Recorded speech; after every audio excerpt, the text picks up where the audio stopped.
Hi எல்லாருக்கும் வணக்கங்க. இன்றைக்கி நம்ம பார்க்க போகிறது கீமா கறி தான் பார்க்க போகிறோம். கொத்துக்கறின்னு சொல்லுவோம்ல, அது வெஜிடபிள் கொத்துக்கறி தான் பார்க்க போகிறோம். சோயாவை வச்சு செய்ய போகிறோம். எப்படி செய்யலான்னு பார்க்கலாமா?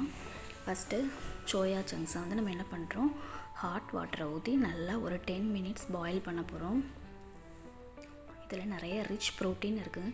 ஸோ இது அடிக்கடி நம்ம சாப்பிட்டா ஹீமோக்ளோபின் ப்ராப்ளம் நமக்கு வராது. ஹீமோக்ளோபின் லெவல் வந்து பேலன்ஸ்டாக இருக்கும்.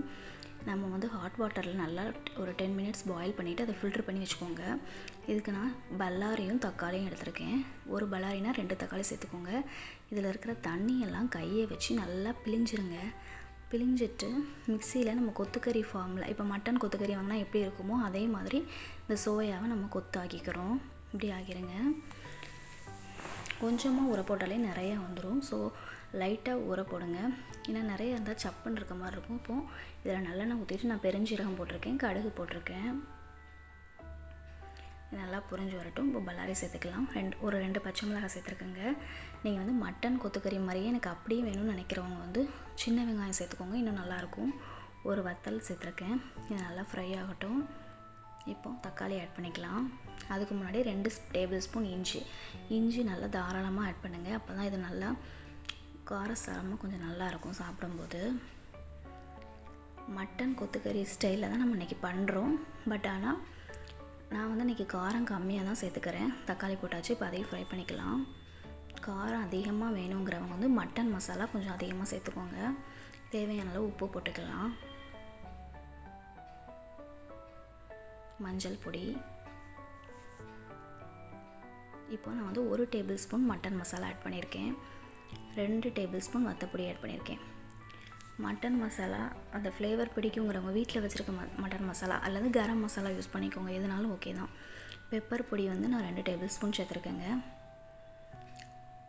நான் குட்டி பசங்களுக்கும் செய்கிறதுனால கொஞ்சம் காரம் கம்மியாக செய்கிறதுனால பொடி ஐட்டம்லாம் கொஞ்சம் கம்மியாகவே சேர்த்துருப்பேன். நீங்கள் மட்டன் மசாலா 1 ஸ்பூன் சேர்த்துருப்பேன், நீங்கள் 2 சேர்த்துக்கோங்க. பெப்பர் கொஞ்சம் தூக்கலாகவே சேர்த்துக்கோங்க. நான் 1.5 டேபிள் ஸ்பூன் சேர்த்துருக்கேன். இப்போ நம்ம வந்து கொத்து பண்ணி வச்சுருந்தால அந்த சோயாவை இதோட சேர்த்து நல்லா மிக்ஸ் பண்ணுறோம். நல்லா ஃப்ளேவர் உள்ளே இறங்குற வரைக்கும் நல்லா மிக்ஸ் பண்ணிடுங்க. மிக்ஸ் பண்ணிவிட்டு இதில் வந்து நம்ம என்ன பண்ணுறோம் அப்படின்னா, தண்ணி வந்து ரொம்ப ஊற்றக்கூடாது.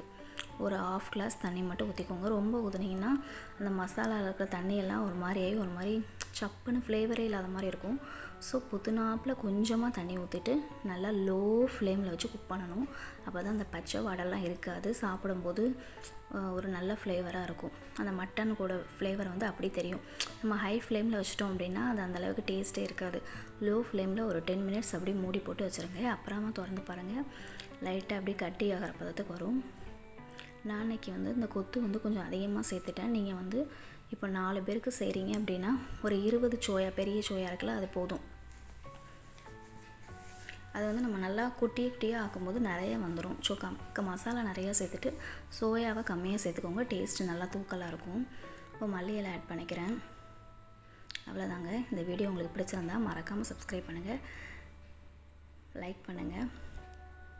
இதோட பெஸ்ட்டு இது வந்து நம்ம சப்பாத்திக்கு வச்சு நல்லா சாப்பிட்லாம். சப்பாத்தி பூரிக்கு நல்ல ஒரு காம்பினேஷன் இது.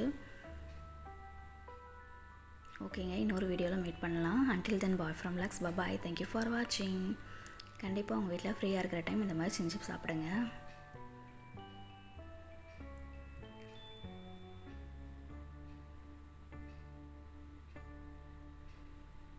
இதில் நிறைய இரும்பு சத்து, நார் சத்து, ப்ரோட்டீன் இருக்குது.